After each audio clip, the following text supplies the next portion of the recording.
Hello my dear students, welcome back. कैसे हैं आप लोग? यस, आज हम लोग स्टार्ट करने वाले हैं फ्रॉड्स के साथ। देखो, फ्रॉड्स मैंने आपको ऑलरेडी बताया है। फ्रॉड्स क्या होता है? जब हम लोग अकाउंट्स में कहीं पे कुछ मिस्टेक होती है, लेकिन वो गलती से मिस्टेक नहीं हो रही है, हम लोग विथ सर्टन मैलिफाइड इंटेंशन, ठीक है, कुछ सच जो नहीं है ऐसा कुछ दिखाने के लिए हम लोग वो एंट्री के अंदर या वो कोई प्रिंसिपल या कोई एरर हम लोग वहाँ पे क्रिएट करते हैं। So that is called as a fraud. ठीक है, तो फ्रॉड का बहुत बड़ा यहाँ पे डेफिनेशन और टाइप्स यहाँ पे दिए हुए हैं। तो स्टैंडर्ड्स ऑन ऑडिटिंग 240, ठीक है, ऐसे 240 क्या बोल रहे हैं फ्रॉड के बारे में?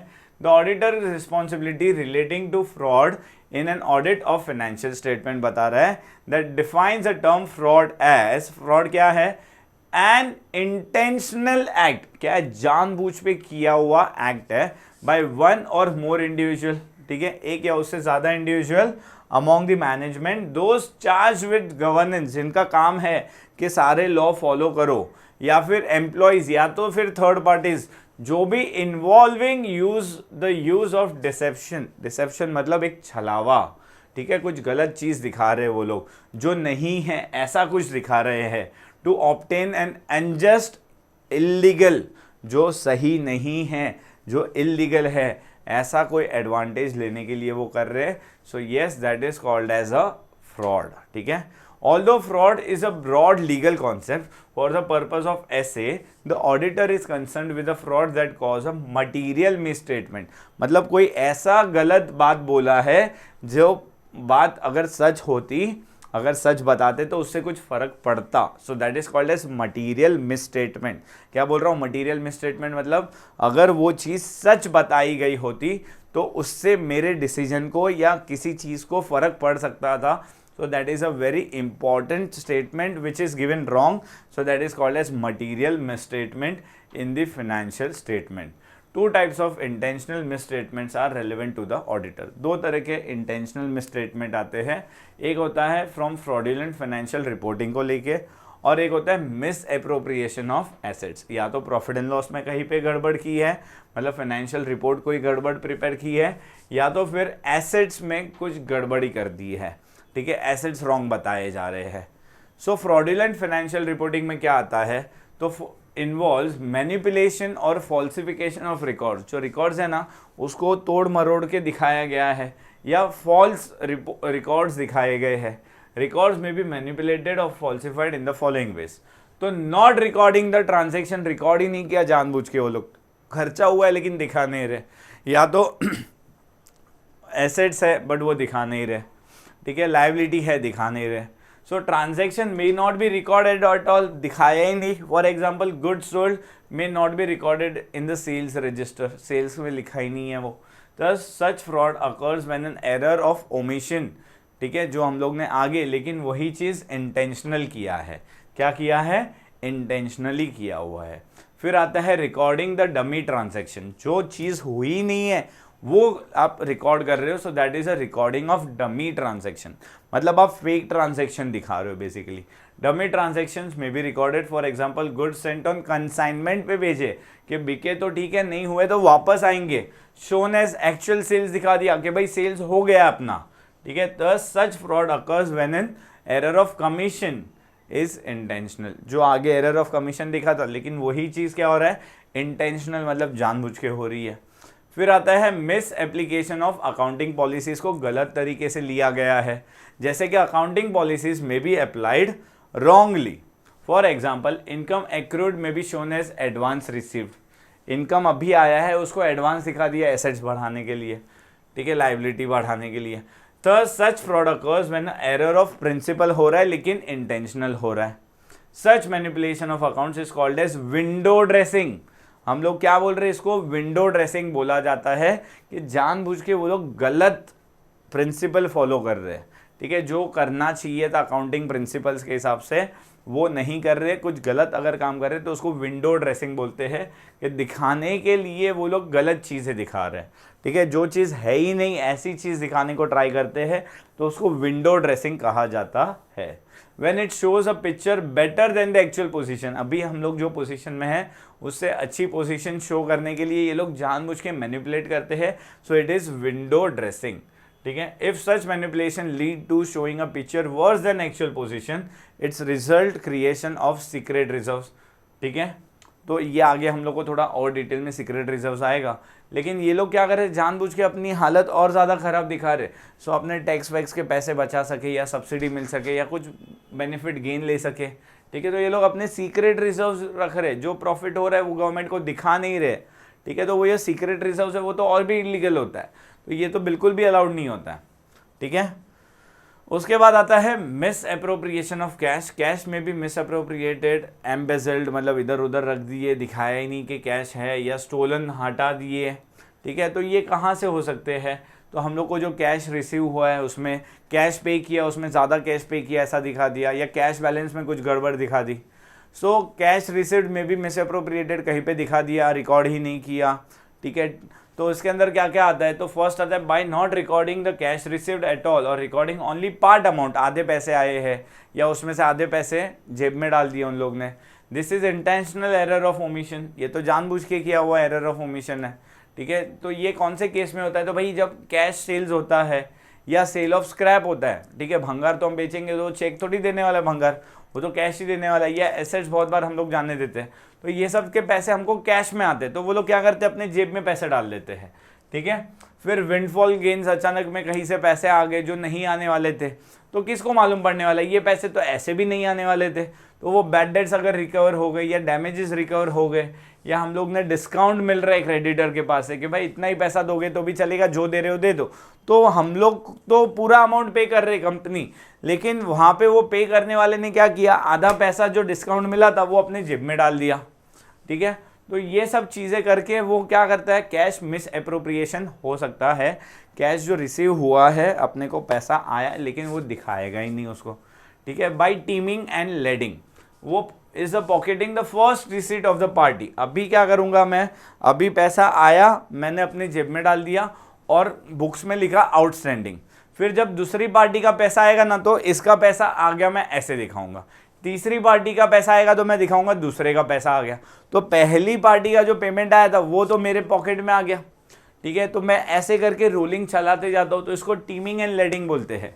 ठीक है, party A and showing the second receipt from the party B as received from A, then showing the third receipt, जो तीसरे का पैसा आया सी से वो दिखा रहे कि बी से आया, and so on, and using, ये जो पैसा है वो हम अपने लिए यूज़ करते हैं, फिर मेरे पास कभी पैसा आएगा तो वापस अंदर डाल दूंगा, फिर वापस कभी सब ज़रूरत पड़ा तो मैं ऐसे करके पैसे ले लूँगा मार्केट में से, अपने सिस्टम में से।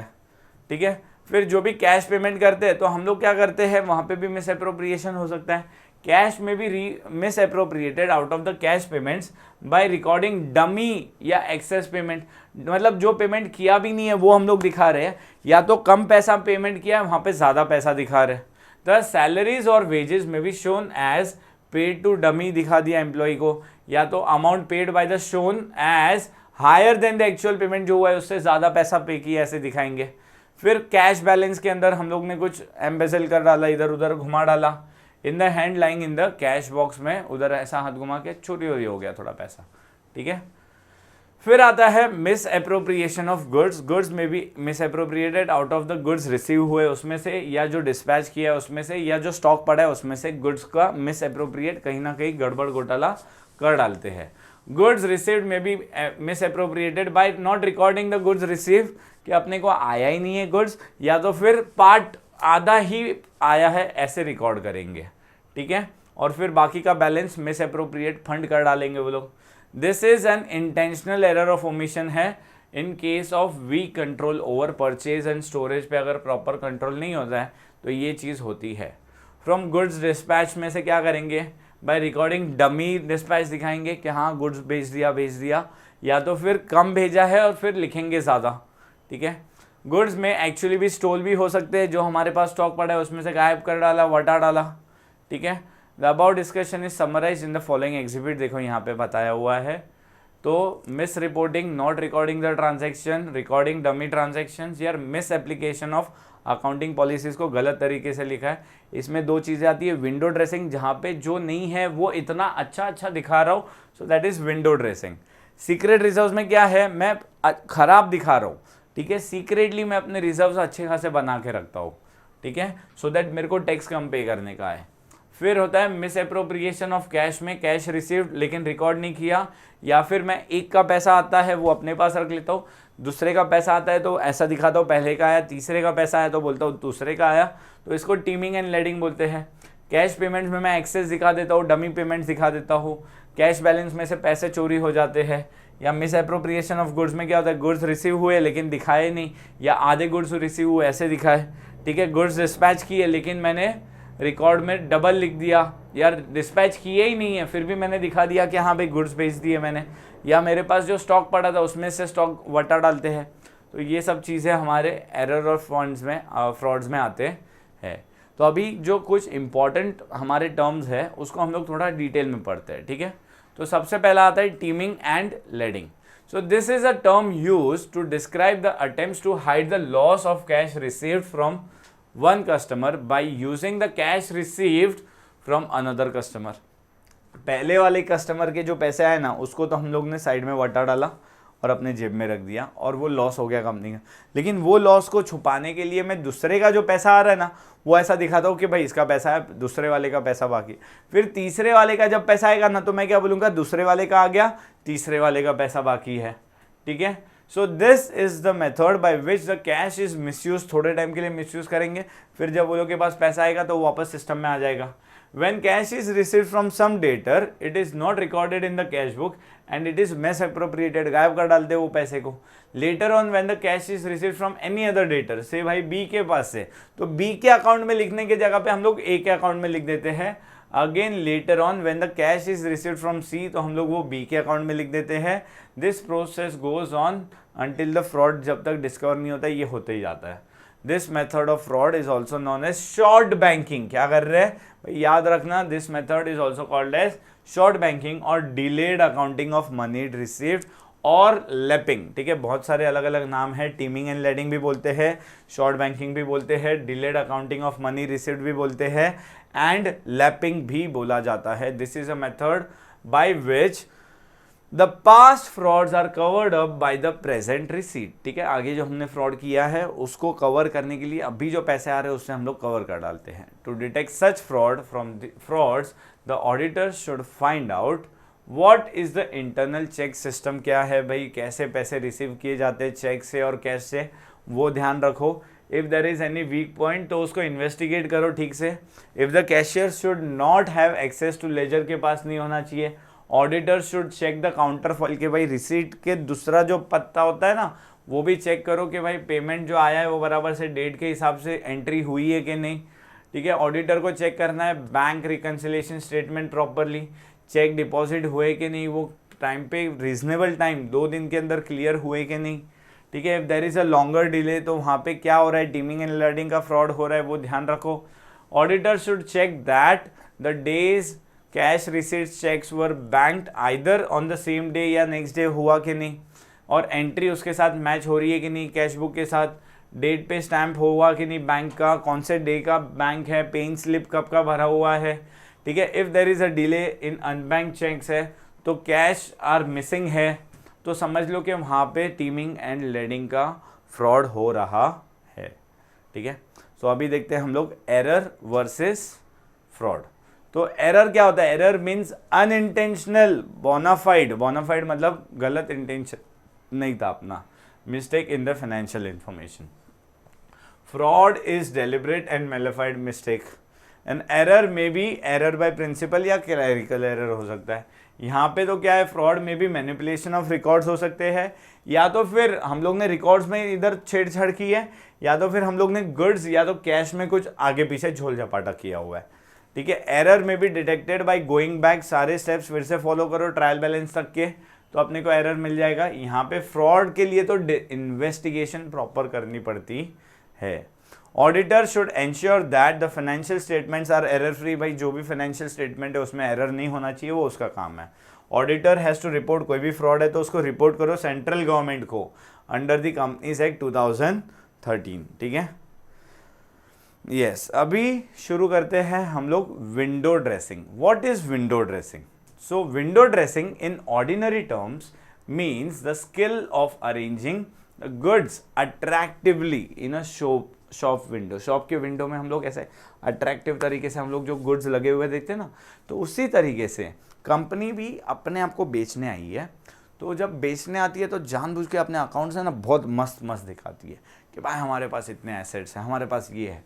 तो अपने एसेट्स को, अपनी प्रॉफिट को ज़्यादा दिखाने के लिए जो भी एरर्स, मतलब इंटेंशनल एरर्स कंपनी करती है, so that is called as window dressing. क्या कहते हैं उसको?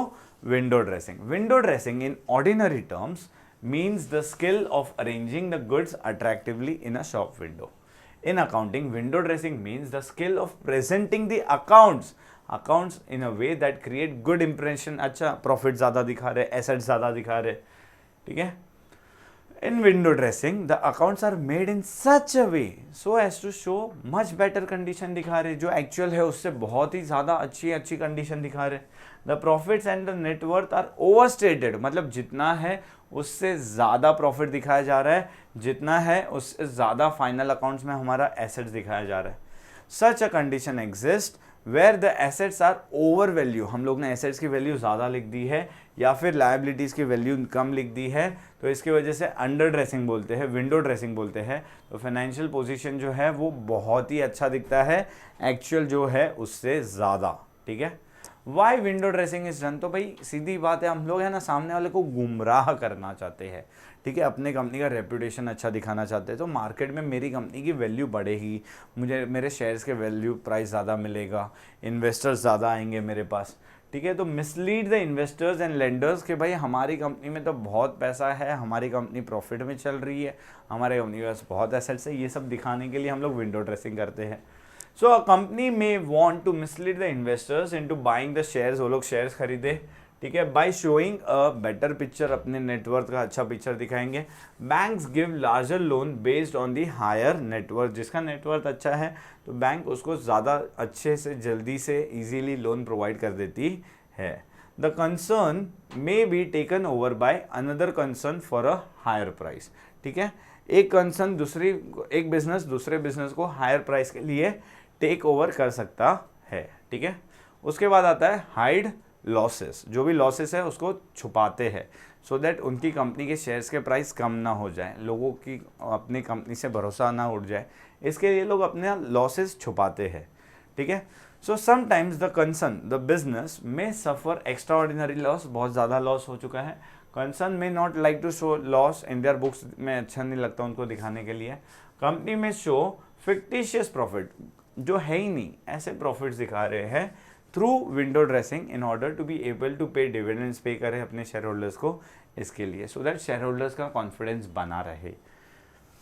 उसके बाद आता है higher commission. Many times window dressing is done by the directors themselves so as to earn more commission. देखो भाई उनको प्रॉफिट के ऊपर से पैसा मिलता है, तो डायरेक्टर क्या करते हैं, ज़्यादा प्रॉफिट दिखाते हैं, जितना हुआ उससे बहुत ज़्यादा, सो दैट उनको भी उसमें से प्रॉफिट में से शेयर ज़्यादा मिले, ठीक है, कंपनी में से। तो अभी ये विंडो ड्रेसिंग होता कैसे? Basically window dressing is done bye over स्टेटिंग, assets को ज़्यादा दिखाओ, प्रॉफिट को ज़्यादा दिखाओ, तो उससे नेटवर्थ ज़्यादा दिखेगा। Since net worth of a concern is equal to assets में से लाइबिलिटी माइनस करके जो पैसा बचा तो उसको नेटवर्थ बोलते हैं। Window dressing can be done, या तो एसेट्स को ओवर स्टेटमेंट करो या तो फिर लाइबिलिटी को कम करो। तो ओवर स्टेटमेंट ऑफ एसेट्स कैसे होता है? तो first recording new fixed purchase into books at a higher cost, मतलब जो एसेट्स खरीदे हैं उसका कॉस्ट ज़्यादा दिखाते हैं हम लोग, ठीक है। रिकॉर्डिंग फिक्टिशियस परचेज, जो खरीदा ही नहीं है ऐसे परचेज ऑफ एसेट्स दिखा रहे हैं हम लोग, ठीक है। कम डेप्रिसिएशन चार्ज करते हैं हम लोग फिक्स्ड एसेट्स पे, मेथड चेंज कर करके कि अपना एसेट्स का डेप्रिसिएशन कम होगा तो मेरा एसेट्स का वैल्यू ज़्यादा दिखेगा। या तो फिर एसेट्स को रीवैल्यूएशन करते हैं और बोलते हैं मार्केट में इसका वैल्यू बहुत ज़्यादा है, इसके लिए हम लोग ने इसका रीवैल्यूएशन किया तो पता चला हमारे एसेट्स का वैल्यू ज़्यादा है, तो वो एसेट्स का वैल्यू बढ़ा देते हैं वहाँ पे। फिर higher quantity of closing stock दिखाते हैं and undervaluing the closing stock by changing method, ठीक है। हम लोग क्वांटिटी बहुत ज़्यादा दिखा रहे हैं, ठीक है। फिर आता है making less provision, bad debts के लिए ज़्यादा प्रोविजन नहीं करेंगे वरना उनका एसेट्स कम हो जाएगा। डाउटफुल डेट्स, डिस्काउंट, ये सब के लिए ज़्यादा प्रोविजन नहीं करते हैं वरना उनका एसेट्स कम हो जाएगा, ठीक है।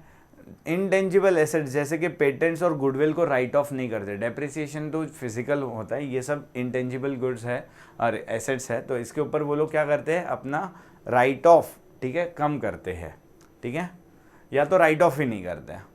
फिर आता है ट्रीटिंग रेवेन्यू एक्सपेंस को कैपिटल एक्सपेंडिचर सो दैट वो एसेट्स में दिखेंगे।